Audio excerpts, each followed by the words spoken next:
Hey there everyone, and welcome to my part 2 of 5 of this coverage of the 8.1 British tanks. And now I'm coming at you with the Tier 3 and Tier 4 tanks.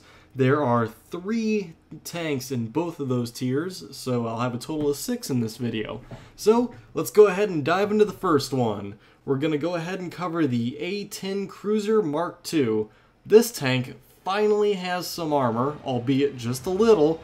Has a little more HP, and it has a nice little derp cannon that is great when you use it with gold ammunition. Now, something fun about this patch is that gold ammunition can now be purchased with the standard credits. It is at the reverse rate of the current gold to credit balance, so you'll be paying, I believe it's 400 credits per 1 gold. So be prepared that while you can buy gold ammunition, it is going to be very costly in order to fully sustain it. And so you're going to be required to either have a premium or a tier 8 premium tank or a combination thereof in order to really support the use of this. And in fact, it's something to really look into, but it might be worth, at least in my experience, to carry only maybe 5 gold rounds on you per tank as an emergency sort of backup thing.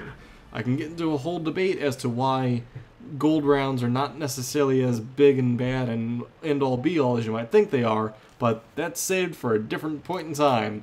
As for now, equipping this A10 with the derp cannon with gold rounds certainly does make a huge impact, for lack of better terms. This tank is slow but crazy powerful for its tier. You can probably expect to one-shot most tanks you come up across, provided that your gold rounds do pin, which is a good chance they will. While the rounds are very slow and the reload is slow, this tank is great for brawling, catching people off guard, or just when they're not ready for you, just coming around that corner and taking them out, or if they bound around a corner to go and take out one of your buddies, just lay into them and they won't be around to even think about what just happened. So, A10 overall, it's a little improvement, and it certainly finally gets some armor and health, but it has a long way to go, and, well, the derp cannon does make it stand apart from the rest. So, since we're done with the A10, we'll move on to the A13 Mark II, not to be confused with the Tier 4 A13. We'll get to that one later. So, the A13 Mark II does gain a little more hit points and some armor, and its turret actually does have rather good spaced armor on it. So if you can find a hold down position where your turret's the only thing that's exposed, it can actually take quite a few hits and absorb quite a few rounds, and you'll be surprised just at how survivable it is with as weak of armor as you think it might have. Now, it is a tank that I've almost deemed a right-click, fire and forget sort of tank, because it has a good gun that has a 2-round drum magazine on it. And it actually is funny because while it shows 2 rounds, it is a 4-round capacity. So the gun actually double taps, and it really does take a little bit of getting used to, and it will catch you off guard the first time or second time you use it. But once you kind of learn how to use it, or if you're moving on the run and firing on the gun, or I got that one backwards, if you're firing on the move, you might want to right click so that way you can focus on driving and just let the rapid fire go to work and do its thing. Now, it is a good gun and it is rather fast, so something to really keep in mind is that you're going to probably be firing on the move. This is not a tank you're going to want to snipe with, so flanking is totally optimal and is a great thing for this tank. While it does have somewhat decent depression for its gun, and it is a very low profile tank, it actually exceeds really well at zooming around sorts of tanks. So you'll want to come up to them, have people, distract them, and then you start circling them and hitting them with those double taps. And it really does make a big difference. Something else that's great about this tank is it is a great wolfpack tank. You get 1 or 2 of your buddies with you, and you can really do some fearsome things in it, being able to just all circle and swarm around somebody and whittle them down. It is an amazing tank, and it's probably one of my favorite Tier 3s. So, moving on from the A13 Mark II, we move into the Vickers Mark III. The Vickers Mark III plays very similar to the T-28 of the Russian Tier 4 variety, but it is slightly less gun selection. But, you know, still about the same in terms of basically no armor to speak of, some hit points, but primarily you're going to look at it as a glass cannon, so to speak. It really is a back row tank. It's something that you want to use as a sniper. It's very slow and easy to pin, so it's not something that you want up front. It's not what you want dueling, duking it out with the other people. You want it really as a backup tank, shooting over your A13s or over any of your other tanks that you have up in the front lines. It's great gun on it though, so it will be able to take care of any of your Tier 3 and 4 tanks you come up against, but it cannot take a hit.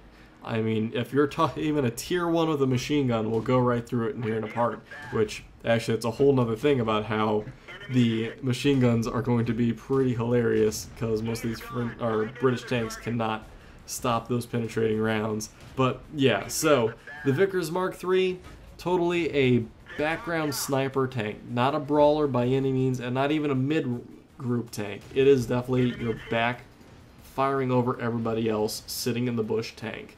Use it almost as a TD. That's the closest thing I can call it as.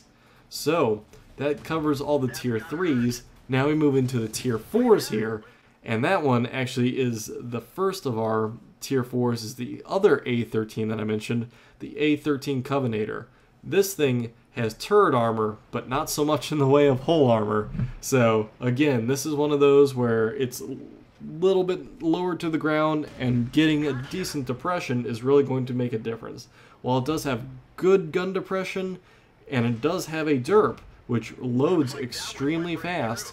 With gold in that derp cannon, it can hold its own, but there are other options for the gun. The Bofor gun, the 40mm, actually is a great weapon. It also has a drum mag, and it really does have decent penetration. While the derp cannon can do about 100 to 150 damage when it penetrates, the Bofor gun actually can do a little bit more DPS. So both are solid options, and you could really go either direction. The way that I looked at it is it plays very similar to a big scout. It's a little bit longer than your T50 or your Leopard, but it certainly plays like one, and you can use it to flank. It is very, very maneuverable. But something to note with that that derp cannon that I mentioned is that the round velocity is extremely slow. So once you fire it, it does have quite a bit of travel time. It is not nearly as quick as, say, the Bofor's cannon.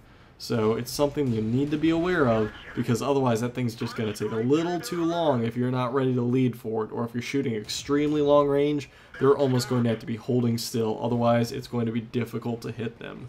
So, with the good gun depression, the great mobility, the good different options of guns on this thing, the Coven Ater actually is a pretty decent Tier 4 tank. I would say that I really recommend it out of all of them.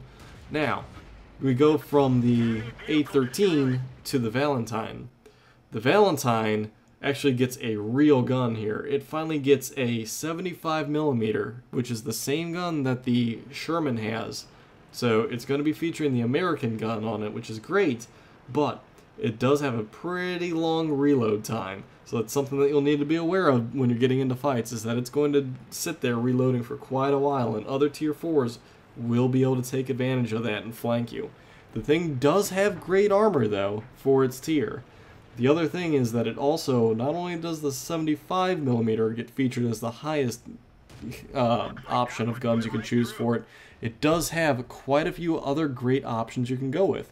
Almost any of the guns that it has on it are solid choices. Now, I gotta warn you, this thing is mighty slow, moving at about 25 kilometers an hour. So be prepared, because one real down part about this tank is that its matchmaking is rather rough. It gets the same matchmaking as the Tier 4 Scouts, so you will see up to Tier 8 if you're unlucky. Yeah, you can get, top tier Tier 4 matches sometimes, But this thing, out of the experiences I had when I was playtesting it, and of course this is just the test server, so this doesn't necessarily mean it's going to reflect into the main server, is that it really was a rough set of matchmaking, and I honestly think that it would be the most difficult tier 4 British tank to have to march through, at least at the moment. So we'll see if it gets patched or modified in any way, but I certainly found this to be a very difficult tank to play because of the tier matches that it was getting, and the fact that the 75mm had very difficult time penetrating anything above its tier.